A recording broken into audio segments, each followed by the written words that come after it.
Once, there was an old farmer who lived in a village with his 3 sons. All 3 of them were young and handsome. The farmer was proud of his sons. Once, he thought that it was time for them to get married. They had a family tradition to find a bride, take an axe, and cut a tree in our farm. See where the tree falls and search for your bride in that direction. But before cutting a tree, you should plant one in the farm and promise me to take good care of it, said the father. The 3 sons agreed and obeyed their father. Each one of them planted a tree first and then cut one. The eldest son cut a tree that fell into the north direction. The second son cut a tree which fell to south.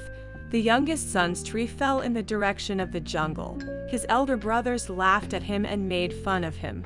All the 3 brothers started their journey. The elder son went to the girl in the north and proposed to the girl he always loved. She accepted his proposal at once. The second son went to the south and proposed to his girlfriend for marriage. She readily said yes to him. Veikko went to the jungle and walked a long way, but he couldn't find any human. He was disappointed and tired, too.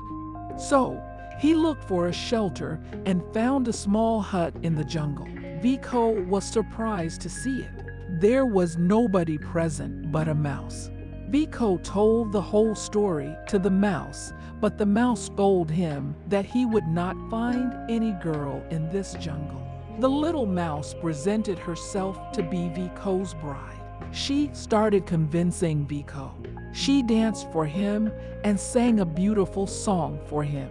The tired Veikko was well entertained by the mouse. As the dance and song were over, the mouse waited for Veikko's decision. She was looking at him lovingly. "I'll take you as my sweetheart," said Veikko. The mouse was very happy to know this. She promised him that she would wait for him until he returns. All the 3 brothers had returned home. All the brothers described their sweethearts to their father. The elder brothers again made fun of Veikko, but he didn't mind at all. A few days passed by, and their father decided to put the brides to a test. He called his sons and said, "I want to take a test of all the brides. Request them to bake a loaf for me."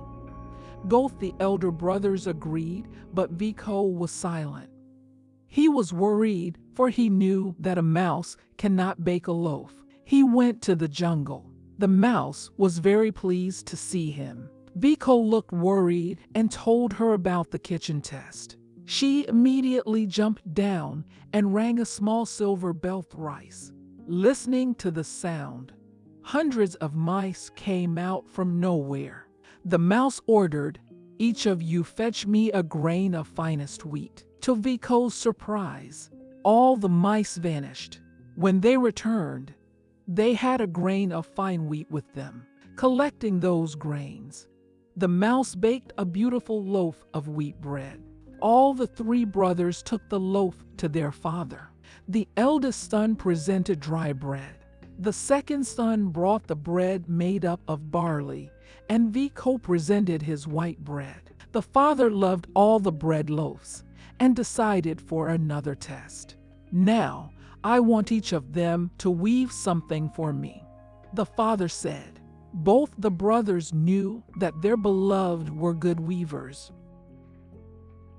But Veikko, on the other hand, knew that mouse can't weave. He went to the hut in the jungle. The mouse felt that he was worried. She asked the reason. The mouse immediately rang the silver bell thrice. Hundreds of mice came in and sat in front of her waiting for her order. "Each of you'll get me the finest fiber of flax."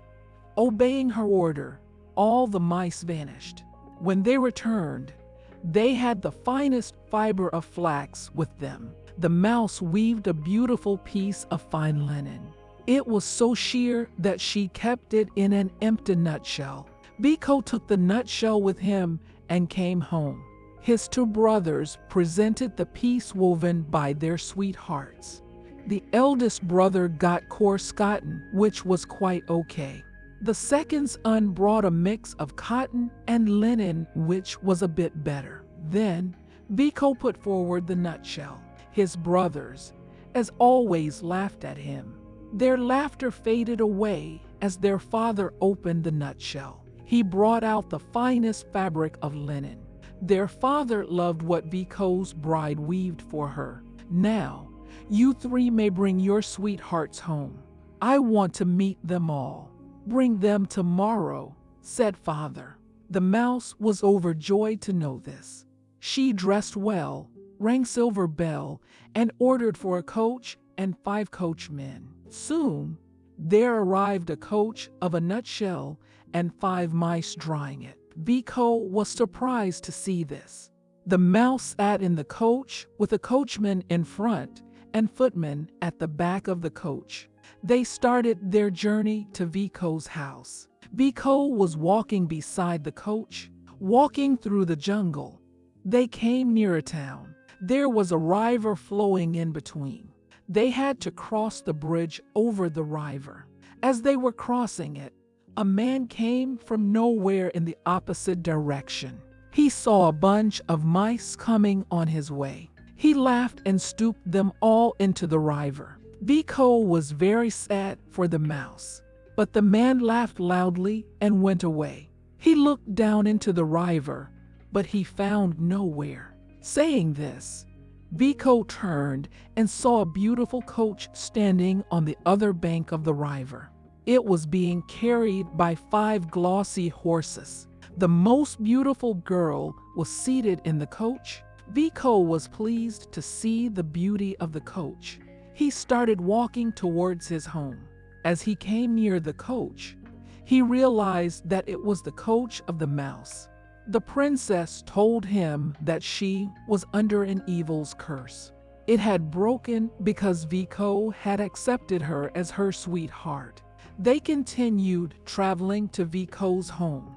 Veikko's father and his elder brothers were mesmerized to see a princess as Veikko's sweetheart. Both the brothers were jealous of him. Veikko got the princess because he was kind even to a little mouse. Veikko's father blessed them and they got married. They lived happily ever after.